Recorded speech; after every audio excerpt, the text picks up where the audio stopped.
kita semua. Di 1 Korintus 3 ayat 16 ada pernyataan seperti ini. Tidak tahukah kamu bahwa kamu adalah bait Allah dan bahwa roh Allah diam di dalam kamu? Pernah ya baca ayat ini ya? Di dalam paradigma perjanjian baru, bait Allah itu bukan gedung gereja, bukan, melainkan kita sendiri sebagai umat tebusan Allah.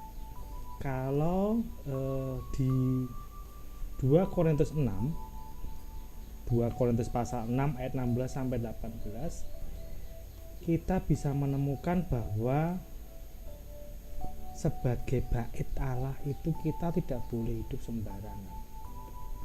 Ada standar hidup yang harus kita hidupi sebagai bait Allah, gitu ya.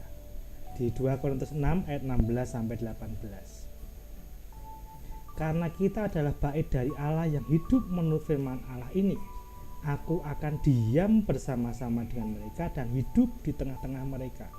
Dan aku akan menjadi Allah mereka dan mereka akan menjadi umatku.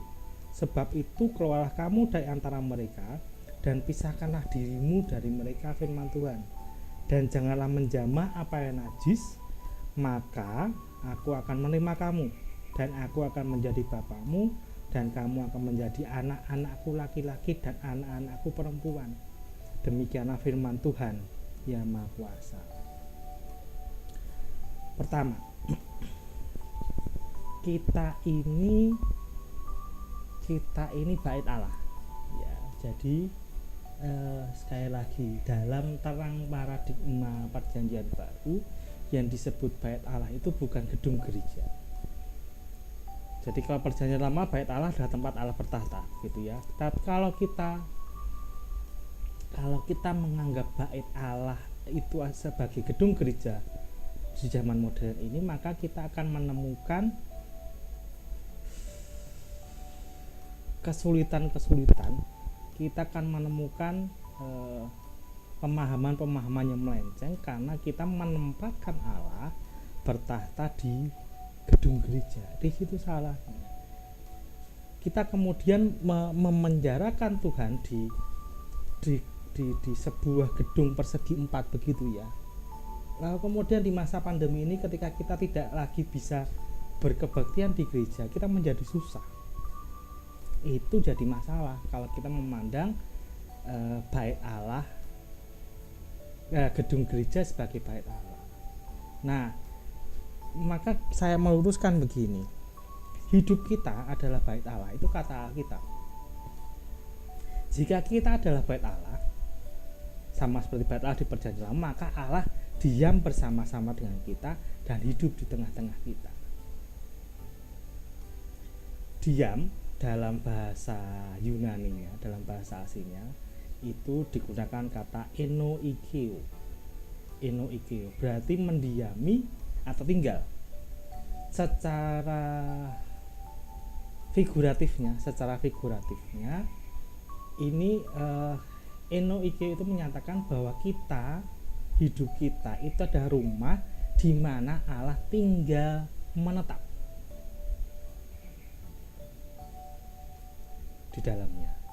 Jadi enoikeo itu menyatakan hidup kita ini ada rumah di mana Allah tinggal menetap di dalamnya. Kalau tadi disebutkan demikian,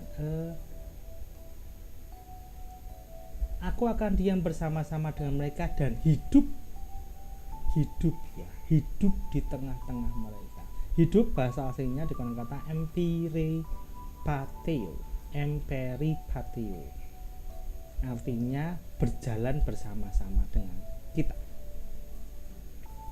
Maka membangun hidup kita sebagai bait Allah itu artinya hidup kita menjadi rumah bagi Tuhan dan kehidupan kita berjalan bersama-sama dengan Allah. Sekali lagi saya nyatakan begini.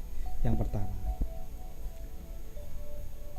membangun hidup kita sebagai bait Allah itu artinya hidup kita menjadi rumah di mana Allah menetap, dan dalam kehidupan kita berjalan bersama-sama dengan Tuhan. Itu artinya hidup kita sebagai bait Allah. Yang pertama. Bagian kedua dan ketiga saya lanjutkan besok ya. Masih di masa pandemi, saya tidak akan bosan-bosan mengingatkan karena makin parah ya pandemi kita ini.